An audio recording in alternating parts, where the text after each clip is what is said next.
Hi everyone. మనకు నిన్న ఒక ఇంపార్టెంట్ న్యూస్ గురించి ఈ వీడియోలో చూద్దాం.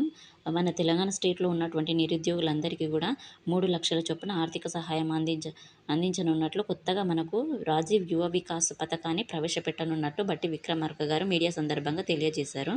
అయితే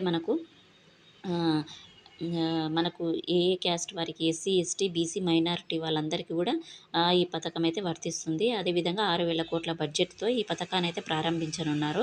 అయితే మనకు అప్లికేషన్ డేట్ వచ్చేసి ఈ నెల 15 నుంచి ఏప్రిల్ 5 వరకు అయితే అప్లికేషన్స్ అయితే తీసుకోనున్నారు. మనకు తెలంగాణ ఆవిర్భావ దినోత్సవం జూన్ 2కి అయితే లబ్ధిదారులను అయితే ఎంపిక చేసి వారికైతే ఇప్పుడు పత్రాలను అయితే అందజేస్తారంట. వాటికి సంబంధించిన ఈ న్యూస్ ఇంకా క్లియర్‌గా చూద్దాం. రాజీవ్ యువ వికాసం పథకం ద్వారా రాష్ట్రంలో 5,00,000 మంది ఎస్సీ, ఎస్టీ, బీసీ, మైనారిటీ ఉద్యోగులకు 6,000 కోట్లతో అందిస్తామని ఉప ముఖ్యమంత్రి బట్టి విక్రమార్క గారు వెల్లడించారు. మంగళవారం హైదరాబాద్లోని కోటిలోని చాకలి ఐలమ్మ మహిళా యూనివర్సిటీ ఏర్పాటు చేసిన మీడియా సమావేశంలో ఆయన మాట్లాడుతూ, యువతి అభ్యున్నతి గురించి గత భారత ప్రభుత్వం పట్టించుకోలేదని, ఎస్సీ, ఎస్టీ, బీసీ, మైనారిటీ కార్పొరేషన్లను పూర్తిగా నిర్లక్ష్యం చేయడం వల్ల నిరుద్యోగ యువకులు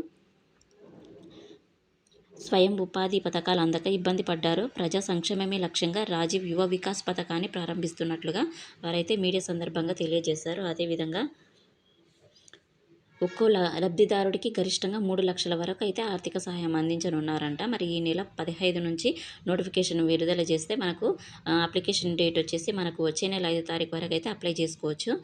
ఏప్రిల్ 6 నుంచి మే 31 వరకు అయితే అప్లై చేసుకున్న వారి యొక్క దరఖాస్తులను పరిశీలించి ఆ లబ్ధిదారులను అయితే ఎంపిక చేస్తారంట. ఎంపిక చేసిన లబ్ధిదారుల యొక్క వివరాలను మనకు తెలంగాణ ఆవిర్భావ దినోత్సవం జూన్ 2న ఎంపికైన లబ్ధిదారులకు మంజూరు పత్రాలను అయితే అందజేస్తారంట.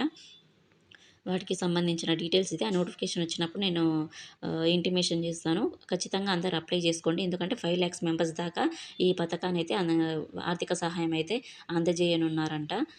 అప్లై చేసుకుంటే చెప్పలేము, అందరికీ చాలామందికి అయితే హెల్ప్ అయ్యే న్యూస్ ఇది. కాబట్టి అందరికీ యూజ్ అవుతుందనే ఉద్దేశంతో ఈ వీడియో చేస్తున్నా. Thank you so much.